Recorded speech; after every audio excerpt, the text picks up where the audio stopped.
Pessoal, olha, é chuva de granizo mesmo, você não vê água. Você não vê água, você só vê pedra, olha. Cada lata de pedra, gente.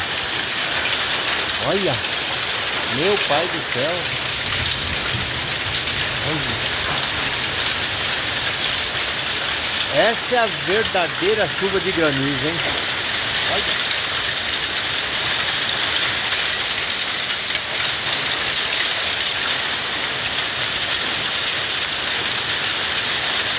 Coitado de quem tem o carro no tempo, hein, gente?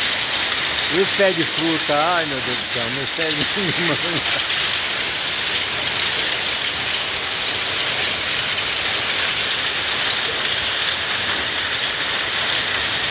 É, gente.